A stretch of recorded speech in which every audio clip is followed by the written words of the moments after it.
Have you ever thought about what it takes to make a bridge?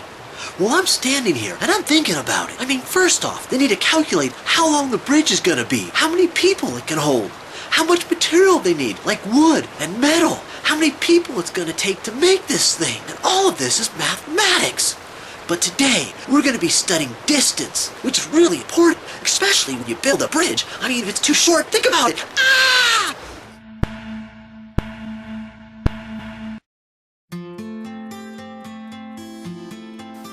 Do you know what distance is?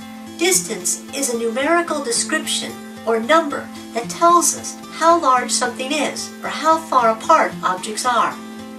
Did you know that people use different ways to measure distance? Many, many years ago, people would use their fingers, hands, arms, or feet to measure distance. Today, the United States of America uses the U.S. Customary units, which is based on the Old English system. The USA is the only developed or industrialized country that does not use the metric system in their everyday life. The U.S. customary units use inches, feet, yards, and miles to measure distance. An inch is used to measure small things like a pencil, soda can, or cell phone. Feet and yards are used to measure slightly larger objects like a house, a hill, or you. And miles are used to measure larger objects like a country or our planet, and things that are very far apart like the distance from one city to another. Try measuring something like your desk with your hand, and then ask a friend to measure it with their hand. Do you think you'll get the same answer? Why not? You probably see why a standard system to measure is so important now. Without one, life would be very confusing. You might be thinking, why should I learn measurement and distance? Well, think about it. How can we know how big or tall or far something is? We couldn't measure a mountain or lake. We couldn't measure the stars or space. And you might think, who cares? Well, without distance and the ability to measure things, none of this would be possible.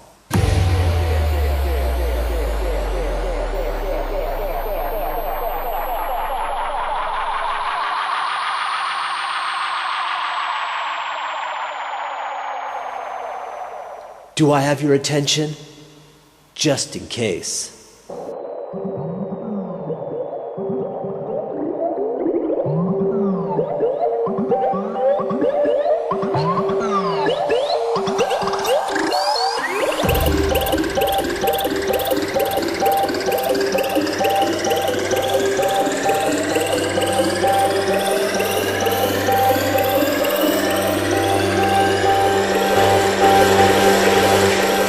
So what do you think? Do you believe me?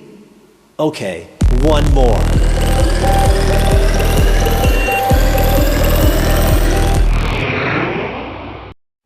Today, we've been talking about distance, and I'm holding a ruler here. And if you look at it very closely, it has 1, 2, 3, 4, 5, 6, 7, 8, 9, 10, 11, 12. It's got 12, and these are called inches. So these little spaces this big are called inches. And these spaces are broken up into 8 or 16 smaller pieces to create a fraction, like half of an inch or a quarter of an inch.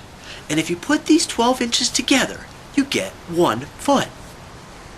So we have inch, foot, inch, foot. And as you can see, inches are smaller, so they're good for measuring smaller things, like a fork, or a pen, or an eraser. But when we want to measure something bigger, we want to use feet. So, for instance, if I was going to measure from this line to that line over there, and I was going to use inches, you'll see it probably isn't the best way to measure the line. 12, 24 inches, 36 inches. Hold on, I'll be done in a second.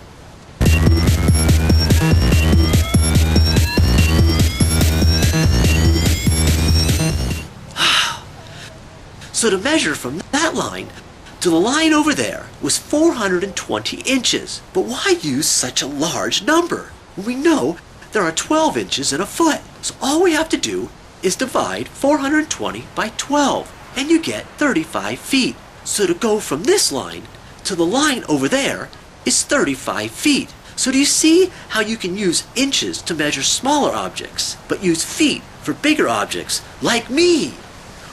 Or a line from here to there. Hello, my name is Skip, and I wanted to do a couple of examples before we move on to larger distances. Check out this bird. Should we use inches or feet to measure her? Well, since the bird is small, we should use inches. Oh, see how we start at the bottom of the ruler and count up? This tells me I am 6 inches tall. Bye-bye, birdie.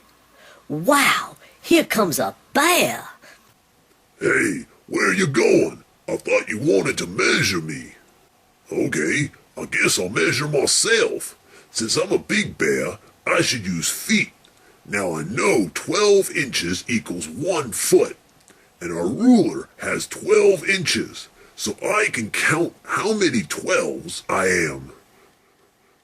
Cool, I'm 7 feet tall. Can you figure out how many inches that is?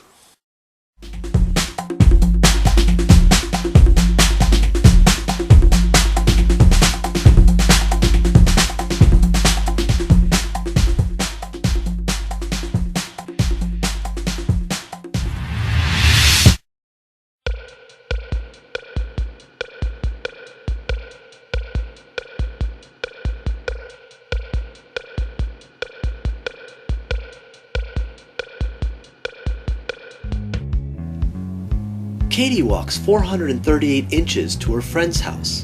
How many feet is that? Well, 12 inches equals 1 foot. We need to find out how many 12s are in 438 inches.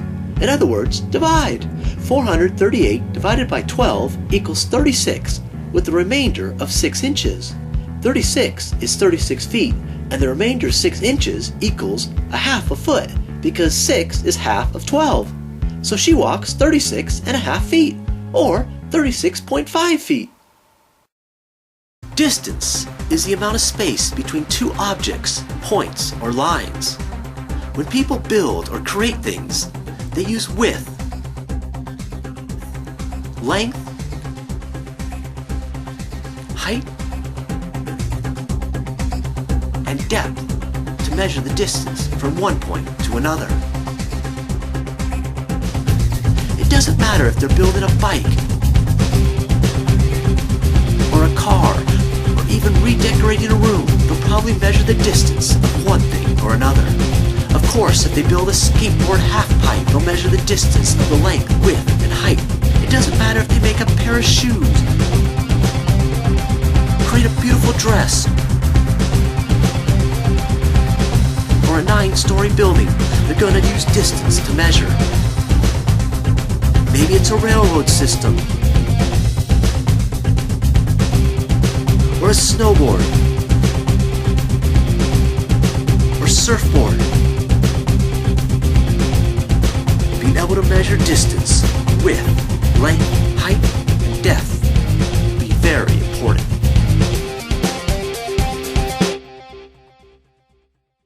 So, we've talked about inches and feet. The next distance is yards. A yard is 3 times bigger than a foot. In other words, 3 feet equals 1 yard. The thing about yards is they're not used as much as inches and feet, but they are used in some sporting events like football.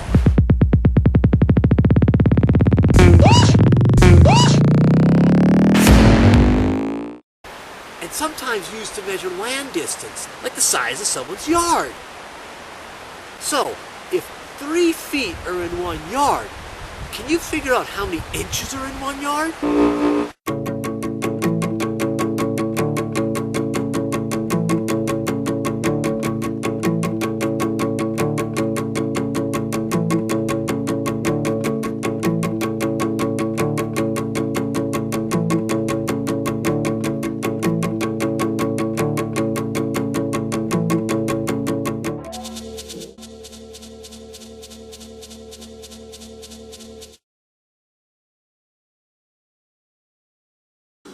Have you noticed? Have you noticed that some rulers have two different kinds of measurements? One is the metric, and the other is the customary. This can get confusing, but if you look closely, you can easily see the difference. The metric numbers are very close together, while the USA customary numbers for inches are farther apart. Just remember, metric close, inches far. Breaking news. Excuse the interruption, but we have just learned that NASA, the American space program located on Earth, had just lost their Mars orbiter and lander due to a measurement error. One of the local chips in the area caught the explosion on video.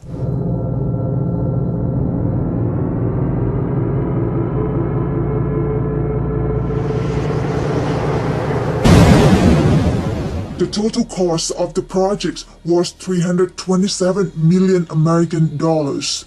327 million. All that money and times wasted because of a silly measurement error. I guess there is no intelligent life out there. Katie and Fluffy measured a tree's height using trigonometry. The tree was 7 feet tall. How many yards is that? We have 7 feet, and 3 feet equals 1 yard. So we need to find out how many 3's go into 7. Divide! If we divide 7 by 3, we get 2 yards, with the remainder 1 foot. So we have 2 yards. But what about the 1 foot? Well, we know 3 feet are in 1 yard, and we have 1 foot, which is 1/3 of a yard. The tree is 2 1/3 yards tall.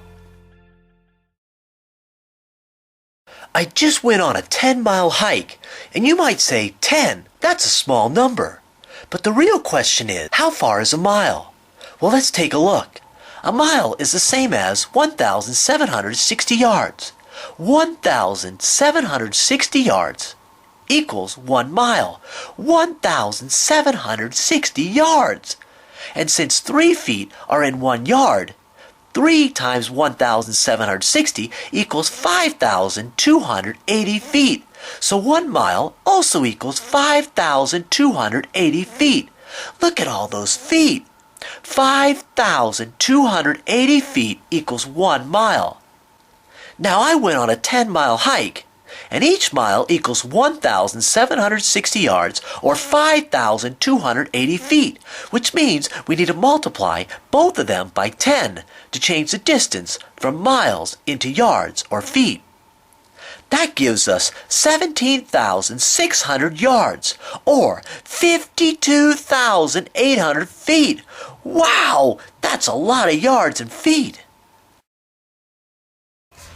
You might not realize it, but if and when you play a sport, distance is all around you. If you jump, you would need to know how high. If you surfed, you'd want to know the wave size. If you ran, you'd want to know how far. If you played football, you'd want to know the yards. If you twirled or turned or even fall, you would want to know the distance you've gone. If you ride or slide or even glide, you would want to know the distance to the end. Now these are only a few examples. If you think about it, there are so many more.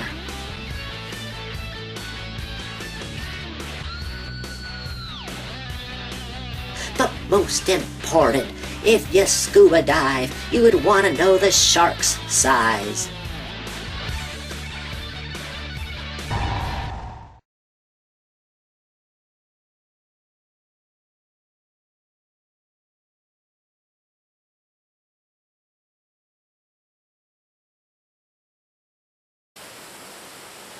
You might be thinking, that's silly. How am I going to remember that 1 mile equals 1,760 yards or 5,280 feet? And you know what? You're right, it is silly. That's why most countries use the metric system. It's easier. Unfortunately for you, the USA uses the customary system of measurement. But let me try to help you out. When I was young, you know, when dinosaurs roamed the earth, I ran track in school, and we knew that 1 lap was 440 yards, which equals 1/4 of a mile. In other words, 4 laps equals 1 mile. This helped me remember how many yards are in a mile, because if 440 yards is a quarter of a mile, then 2 laps, which equals 880 yards, is half a mile, and 2 halves equals 1 whole. Or 880 plus 880 equals 1,760 yards, which equals 1 mile. I think 880 is easier to remember than 1,760. Just remember, it is half a mile, so you just double it and you get 1 mile. And to find feet, you multiply 1,760 by 3, because there are 3 feet in 1 yard. Now you know the USA customary system of measurement. You know inches, feet, yards, and miles. Let's do some practice problems converting the different measurements back and forth.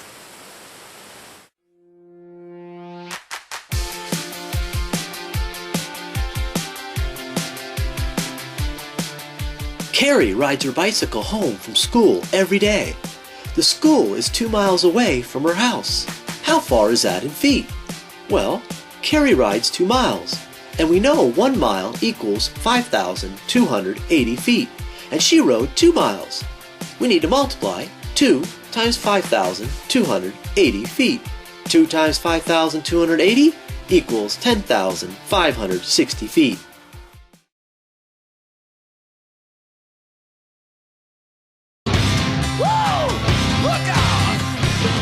Gouri went running and ran across a long bridge. It was 1.5 miles long. How many yards is that? Well, there are 1,760 yards in 1 mile, and the bridge is 1.5 miles. It is 1,760 yards plus a half a mile. Half of 1,760 is 880 yards. So the bridge is 1,760 plus 880, which equals 2,640 yards. Have you ever wondered how people measure the height of a tall tree, a hill, or a mountain? With a tree, I guess they could cut it down and then measure it, but that would be silly. Or with a mountain, they could climb it carrying a giant ruler, or throw a rock, or jump from the top with a very long ruler attached.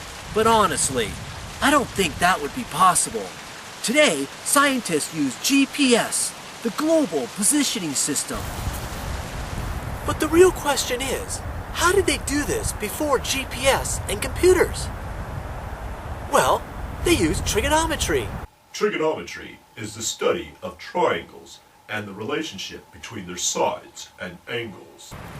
They would stand a certain distance away from a building, a tree, a hill, or a mountain, and they'd figure out the angle from where they stood to the peak.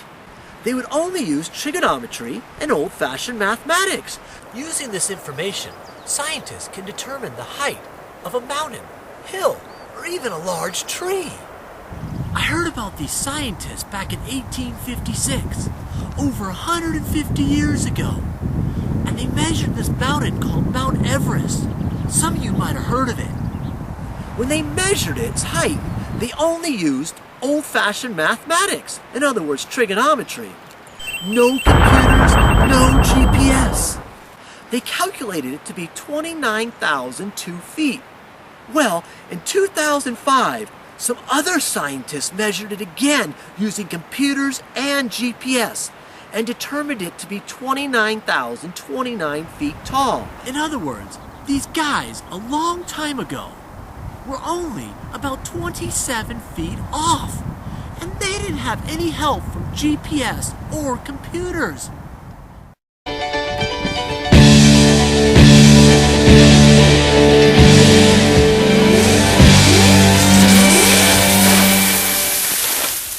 So that's it. I hope the show helped. And remember, math is everywhere and anywhere. Well, see you next time.